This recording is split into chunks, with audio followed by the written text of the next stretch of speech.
Hello, everyone. My name is Samoy. And I'm Arlene. Today, we're excited to explore a fundamental aspect of English grammar subordinate clauses, with special emphasis on relative clauses. These powerful tools allow us to add details and context without overloading our sentences, making our communication both fluent and precise.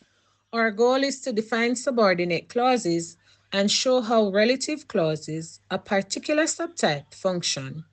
We'll demonstrate how these clauses use relative pronouns to seamlessly add information about people, places, or things, keeping sentences concise and coherent. One may ask, what is a subordinate clause? Well, let me tell you.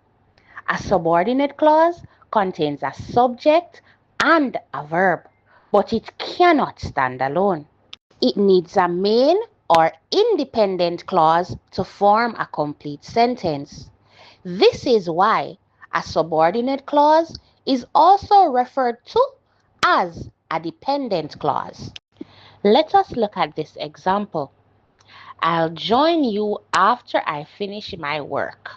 The clause after I finish my work is a subordinate clause as it has both a subject, I, and verb, finish.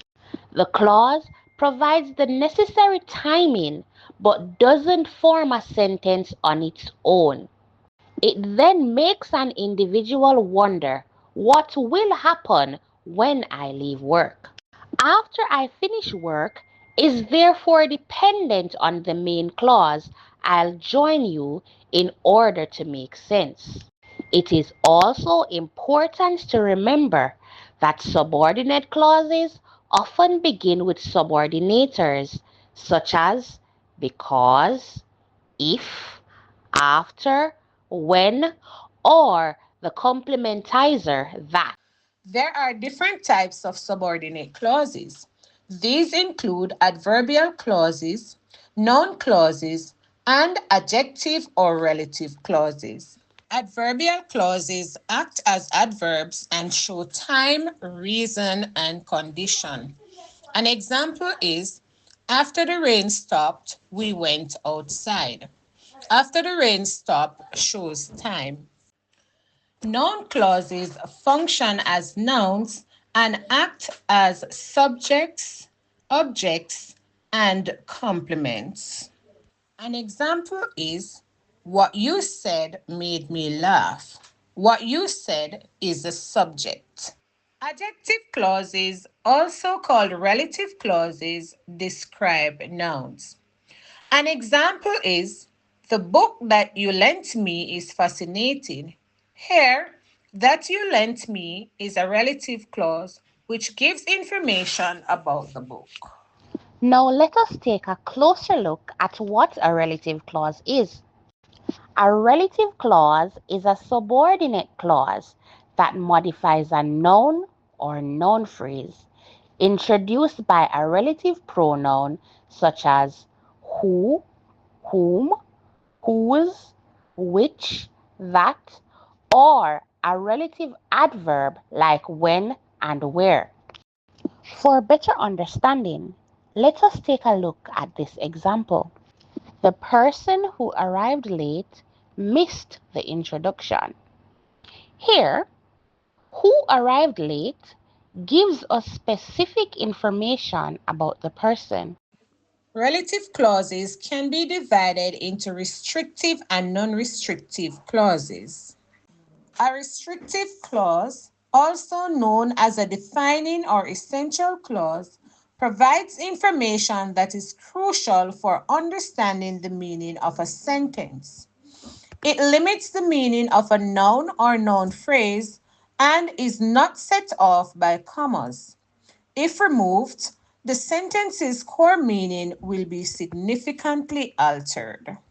A non restrictive clause, also known as non essential clause, adds extra non essential information to a sentence about a noun or a pronoun.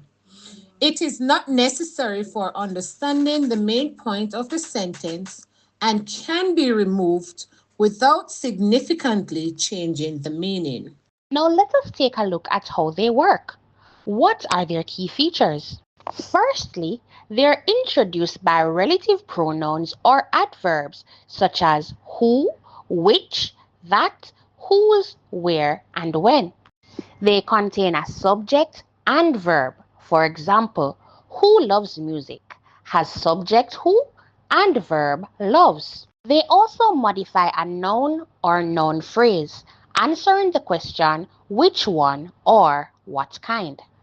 According to Huddleston and Pullum in a student's introduction to English Grammar 2005, a subordinate clause is embedded in a larger clause and differs structurally from main clauses marked by subordinators such as that, whether, and if.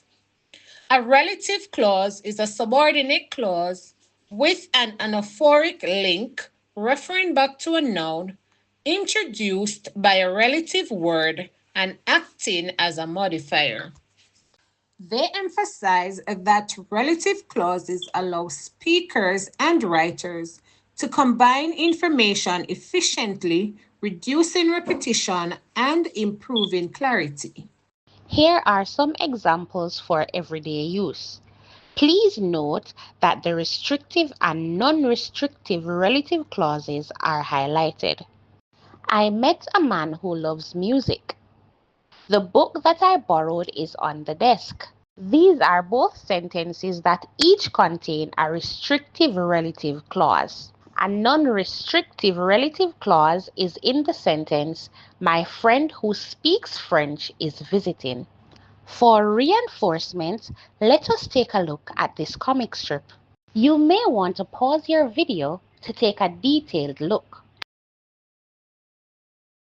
To summarize, subordinate clauses, especially relative clauses, lets us enrich our communication with relevant details without creating awkward or choppy sentences. Using relative clauses effectively helps you to specify and describe people, places, and things with clarity and elegance.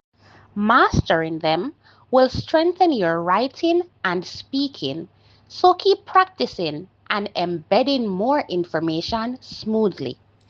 Thank you for listening and keep exploring these grammar tools to sharpen your language skills.